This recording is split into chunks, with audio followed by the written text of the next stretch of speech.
안녕하세요. 주권연구소 이형구 연구원입니다. 이번 주 아침 햇살은 최근 남북관계를 둘러싸고 일어나는 일들, 그리고 앞으로 있을 한미 정상회담에 대해서 분석해 보겠습니다. 먼저 최근에 어떤 일들이 있었는지 보자면요. 북한이 5월 4일 남북 정상회담 화보를 출간했습니다. 2018년에 있었던 일을 4년 뒤에 화보를 내는 게 독특하긴 하죠. 그래서 문재인 전 대통령에 대한 배려다, 이런 분석들이 나오곤 했습니다. 그런데 같은 날에 합동참모본부에 따르면은 북한이 미사일을 한 발 쏘았다 그래요. 그리고 5월 7일에도 또 미사일을 쏘았다고 합니다. 한편으로는 청와대가 5월 6일에 다큐멘터리를 공개했습니다. 여기 보면 문재인 전 대통령이 김정은 국무위원장을 굉장히 솔직했습니다 라며 긍정적으로 이야기하고, 또 남북관계가 더 발전하지 못한 원인으로 2차 북미 정상회담의 결렬을 꼽는 장면이 나옵니다. 2차 북미 정상회담이 결렬된 이유는 미국 책임이다 라는 평가가 일반적입니다. 당시 북한 제안은 미국이 대북 제재 중 일부를 해제하면 영변 핵시설을 폐기하겠다 라고 했습니다. 그런데 제재는 언제든지 재개할 수 있지만 핵시설 복구에는 상당한 노력이 필요하지 않습니까? 그래서 이 제안 자체가 미국한테 유리하다라는 평이었는데요. 북한 스스로도 위험을 무릅쓴 일대 모험이었다라고 평가하기도 했습니다. 그런데도 미국이 이를 받지 않고 결렬시켰습니다. 그런데 문재인 대통령이 이때 합의를 했어야 됐다, 근데 못했다라고 했어요. 이거는 사실상 남북대화가 무산되는 이런 책임에 미국이 있다라는 뜻과 같다고 볼 수 있습니다. 그리고 다큐멘터리에 보면은 문재인 대통령과 김정은 국무위원장이 4월에 주고받은 친서의 일부분이 나옵니다. 거기 오면 김정은 국무위원장이 보낸 답신에 퇴임 후에도 변함없이 존경할 것입니다 라는 문구가 나옵니다. 이런 걸 보면 북한과 문재인 전 대통령 사이에 존경을 나누는 좋은 관계가 형성되고 있다는 것을 볼 수 있습니다. 그러면 북한이 미사일을 발사한 건 뭐냐? 친서와 화보가 문재인 전 대통령을 향한 거라면 미사일 발사는 윤석열 대통령과 조 바이든 미 대통령을 향한 것으로 보입니다. 그래서 최근 북한이 핵실험을 할 거라는 예측이 많은데요. 이것도 그 연장선으로 보입니다. 핵실험 시기도 예상되고 있는 게 윤석열 취임식과 바이든 방한 사이가 될 거다라고 해요. 이것만 봐도 핵실험의 타겟이 이 둘이다 라는 해석이 가능하죠. 그러니까 최근 남북관계에 있었던 일들을 보면 북한이 문재인 전 대통령에게는 우호적인 손길을 보내고 바이든과 윤석열에게는 공세적인 모습을 보이고 있는 형국이다 라고 할 수 있겠습니다. 자, 다음으로는요. 5월 20일부터 22일까지 바이든 대통령이 방한합니다. 21일에는 윤석열 대통령을 만나고요. 22일에는 문재인 전 대통령을 만날 예정입니다. 이것부터가 매우 독특한데요. 하나씩 이야기해 보겠습니다. 이번 한미 정상회담은 상당히 이례적입니다. 정권 출범 11일 만에 이루어지는 것도 신기록입니다. 새 정부 들어서 첫 한미 정상회담이 한국에서 이루어지는 것도 전례를 찾기 힘든 일입니다. 어떤 사람들은 한국에서 정상회담 하는 거는 특별한 의미가 있어서가 아니라 이번에 바이든 대통령이 일본에 온다, 그 김에 한국도 들르는 거다 라고 이야기하는 사람도 있습니다. 그런데 미국이 그런 식으로 움직이는 나라가 아닙니다. 예를 들면 2021년 3월에 미중 고위급 회담이 있었는데요. 이 회담에 미국 국방장관과 국무장관이 참여하는 대상이었습니다. 그런데 이 두 사람이 회담 전날에 어디 있었냐면은 한국에 있었습니다. 일본 다음으로 한국을 방문해가지고 있는 상황이었는데요. 그러면 두 사람이 다음날에 여기까지 온 김에 중국까지 가서 회담하면은 자연스러울 것 같은데 미국은 그러지 않았습니다. 어떻게 했냐면 두 장관이 알래스카 땅, 미국이죠.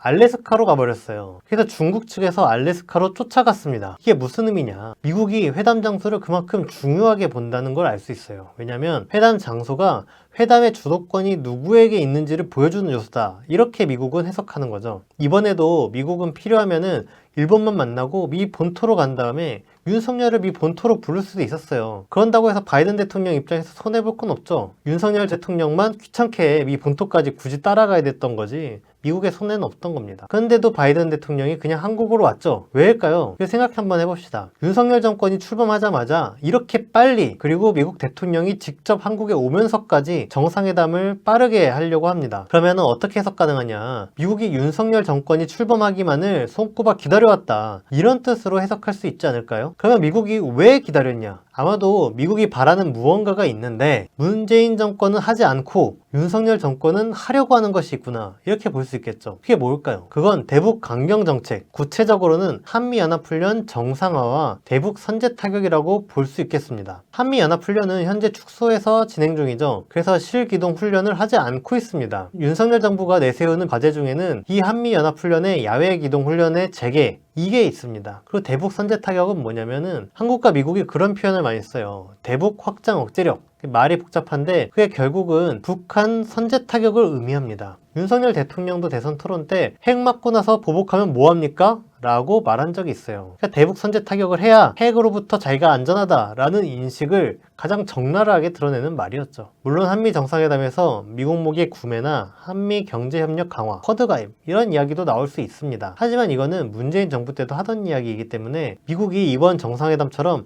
특별하게 나올 만한 사유는 못 됩니다. 그러면 이번 한미 정상회담에서 실제로 한미 연합훈련 정상화와 대북 선제 타격을 공식화할 수 있을까요? 그렇지 못할 것 같습니다. 왜냐하면 미국이 지금 북한에 상당히 저자세죠. 원래 미국은 2017년까지만 해도 북한한테 완전히 파기하겠다 뭐 이런 이야기를 하면서 한미 연합훈련을 대대적으로 벌이고 했습니다. 그런데 2018년부터 복원도 못하고 훈련도 제대로 못하는 상태입니다. 미국이 대체 왜 이러냐? 문재인 대통령이 남북관계를 잘해야 된다라고 자꾸 그러니까 미국이 좋게 하려고 저러는 거 아니냐라는 분석들이 있었습니다. 그래서 윤석열이 단성된 직후에 이제 4월 한미연합훈련에서는 실기동훈련이 재개될 거다. 미국이 다시 세게 나갈 거다. 이런 관측이 좀 있었습니다. 우리나라 국방부도 윤석열 인수위 시절에 업무 보고하기로는 북한이 ICBM을 발사하면 미국의 전략자산을 한반도에 출격시키고 야외 기동훈련도 하겠다라고 보고를 했습니다. 이게 한국 국방부가 마음대로 결정할 수 있는 사안이 아니죠. 그렇기 때문에 미국과 사전에 조율이 된 거다라고 봐야 합니다. 그런데 북한이 그 뒤에 실제로 화성포 17형을 쐈습니다. 그때 미국이 어떻게 했나요? 야외 실기동 훈련을 했나요? 안 했습니다. 심지어 한미연합훈련을 했는지 안 했는지 모를 정도로, 했다는 걸 아는 사람이 별로 없을 정도로 조용히 했습니다. 그나마 알려진 게 링컨함이라는 항공모함이 동해에 왔다 이런 것들이 좀 알려졌는데, 링컨함은 한미연합훈련 하러 왔습니다 해가지고 온 게 아니에요. 그래서 북한 말고 다른 이유 때문에 왔다 이런 식으로 입장을 밝히면서 왔습니다. 오히려 한국군이 북한의 화성포 17형에 대응하기 위해서 미사일 발사 훈련을 하겠다, 그러니까 미군이 같이 하자라고 제안을 했는데 미국이 그걸 퇴짜 놓았습니다. 이런 걸 보면 이번 한미 정상회담에서 미국이 과연 한미연합훈련 정상화나 대북 선제 타격 이런 것들을 공식화할 수 있겠나 의문입니다.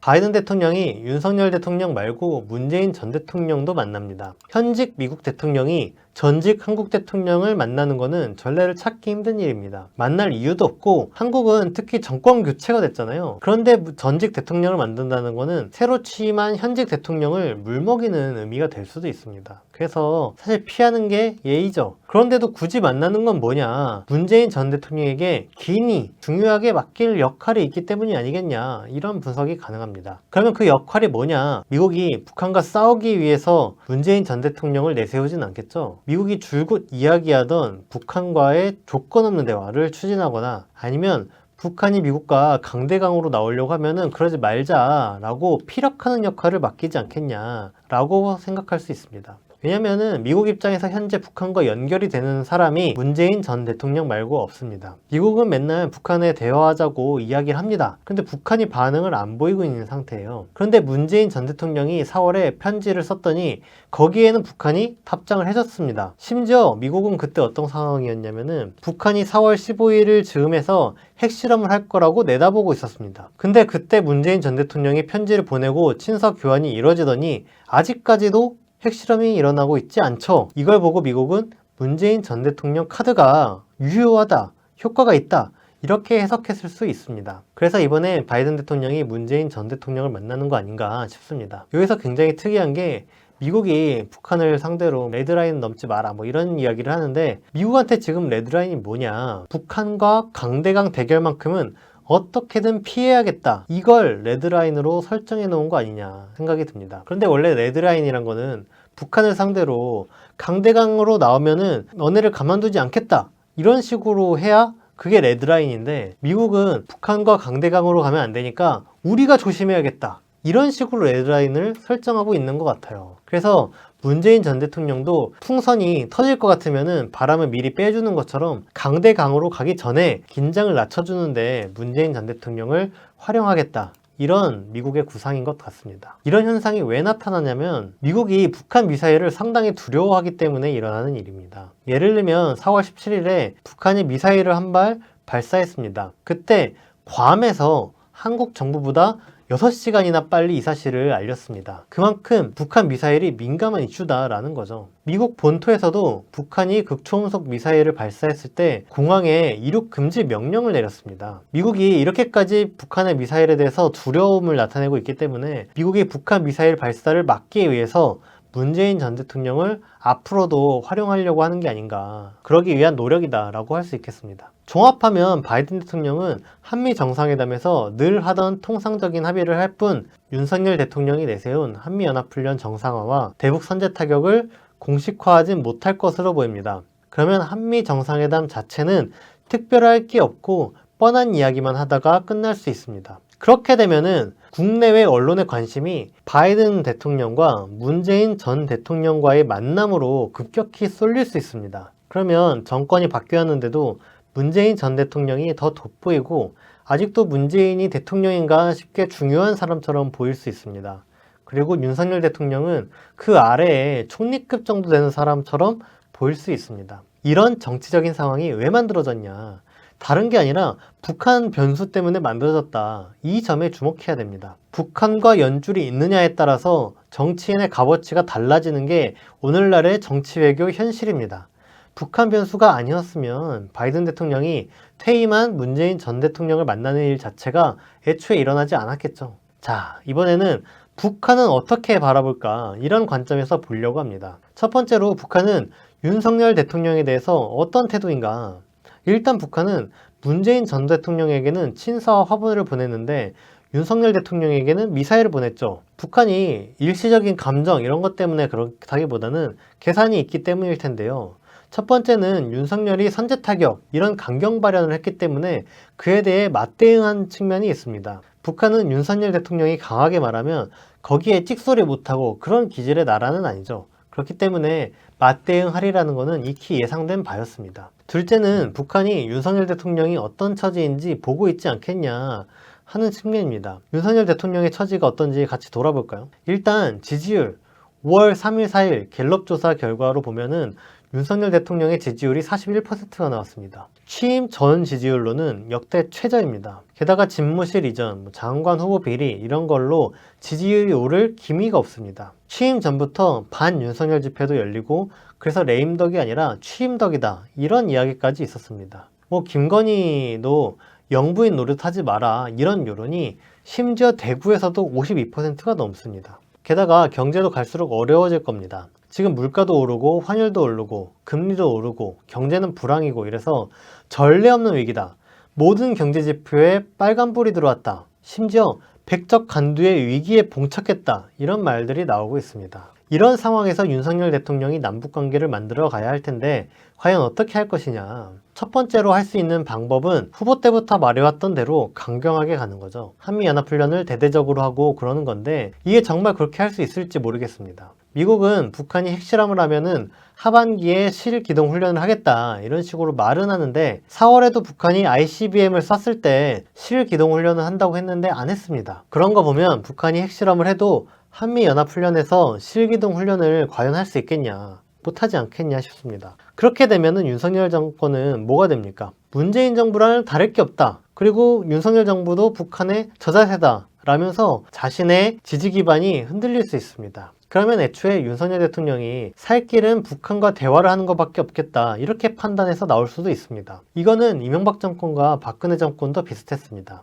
이명박은 금강산 관광도 중단시키고 남북 교류를 원천 차단한 5.24 조치도 하고 이런 식으로 북한에 적대적이었습니다. 그런데 이명박 정권이 사실은 남북 정상회담을 하자고 북한에 그렇게 비밀 접촉을 많이 했습니다. 그 중에 정점은 2011년 5월에 있었던 일입니다. 이때 김태효 당시 청와대 대외전략비서관이었는데요. 지금은 국가안보실 제1차장 내정자입니다. 그때 당시에 천안함 침몰과 연평도 표격전이 있었는데요. 이거에 대해서 김태효가 제발 북측에서 볼 때는 사과가 아니고 남측에서 볼 때는 사과처럼 보이는 절충안이라도 만들어달라면서 정상회담을 하자고 돈봉투까지 줬다고 합니다. 박근혜도 마찬가지였어요. 박근혜는 한술 더 떠서 인수위 시절부터 북한과 비밀 접촉에 나섰습니다. 최대석이라는 인수위 위원이 있었는데요. 이 사람이 베이징에서 북측 인사와 접촉했다는 겁니다. 이게 잘 안 됐어요. 그래서 원래는 비밀로 그냥 묻혔어야 되는데 국정원이 야, 최대석이란 사람이 북한사를 만났다. 이걸 포착해서 문제 제기를 하는 바람에 최대석이 인수위원회에서 사퇴하고 이런 소동이 벌어졌습니다. 이런 것처럼 윤석열 정권도 벌써 북한과 접촉에 나섰을 수도 있습니다. 일단 권영세 의원을 통일부 장관으로 지명한 것만 봐도 그런 기류가 보입니다. 원래 대선 전후에 통일부가 폐지된다는 이야기까지 있을 정도로 입지가 불안했습니다. 그런데 그게 확 바뀌었어요. 왜냐? 권영세 장관 후보자가 사선 의원이다가 국힘당 실세로 꼽힙니다. 게다가 윤석열과 40년 알고 지낸 측근이다 라고 해요. 이런 사람이 통일부 장관으로 되면은 그게 무슨 뜻입니까? 통일부가 그만큼 중요한 지위로 올라서는 겁니다. 권영세 후보가 북한과 선제 타격하고 그러기 위해서 통일부 장관이 됐을까요? 아니죠. 북한과 대화하려고 장관이 되는 겁니다. 권영세 후보자 본인도 대화를 시작하고 남북관계에 의미 있는 진전, 획기적 진전이 이루어지도록 초석이라도 놓겠다는 각오다, 이런 이야기를 했습니다. 그러니까 보세요. 북한이 볼 때 윤석열 정권이 어떻게 보일까요? 윤석열 국힘당은 원래도 그렇고 지금도 그렇고 반통일 세력입니다. 그런데 윤석열 대통령은 임기 시작부터 위기에 빠져 있어요.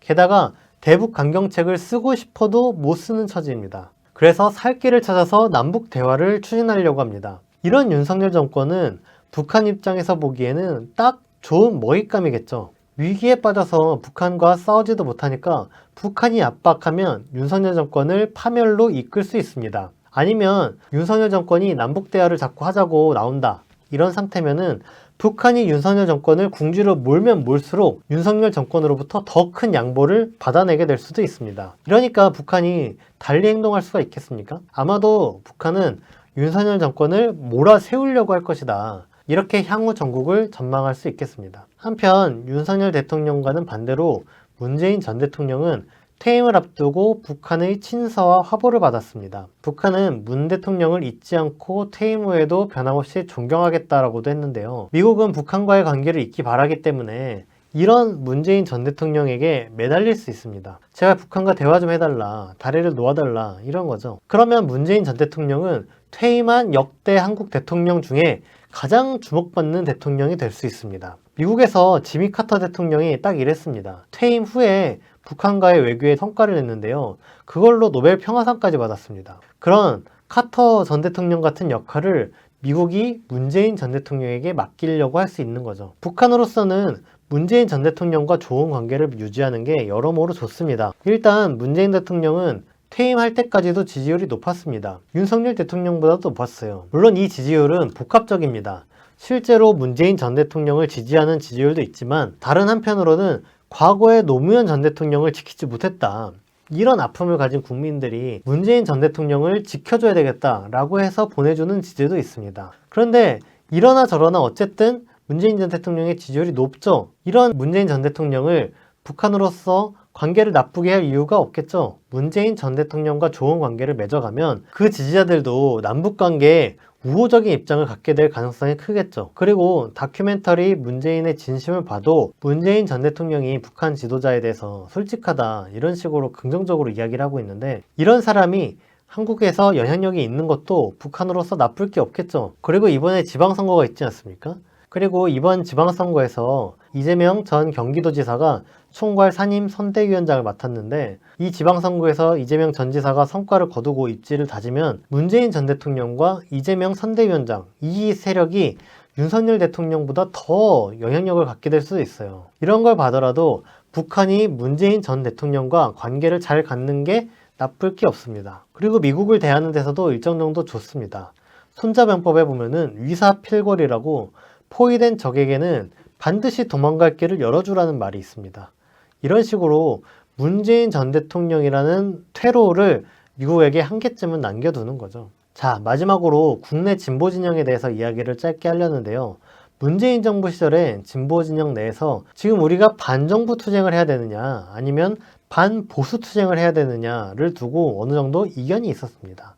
그런데 이제 윤석열 정권이기 때문에 이런 차이는 없어졌죠. 반보수 투쟁이 곧 반정부 투쟁입니다. 그래서 진보 진영이 좀 더 폭넓은 단결을 할 수 있는 환경이 됐습니다. 여기에 더해서 북한이 문재인 전 대통령과 우호 관계를 갖고 그래서 개혁 진영이 평화 통일에 더 긍정적인 태도를 갖게 되면 개혁 진영 내에서 진보 진영과 거리를 두려는 경향이 줄어들 수도 있습니다. 그러면 남북 관계에 대해서 진보 진영과 개혁 진영이 손을 잡을 기회가 확대될 수 있습니다. 그러면은 진보 진영이 국민과 함께 자주, 민주, 통일을 실현해 나가는 데서 긍정적인 영향이 있을 수 있습니다. 이번 아침 햇살은 여기서 마무리하겠습니다. 시청해주셔서 감사합니다.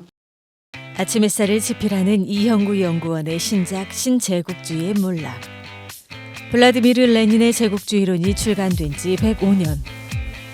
오늘날 우리는 뉴스를 통해 매일같이 미국이 몰락하는 모습을 보고 있습니다. 미국 중심의 신제국주의 체제가 왜 어떻게 몰락하는지를 보여주는 책 신제국주의의 몰락. 지금 서점에서 만나보실 수 있습니다.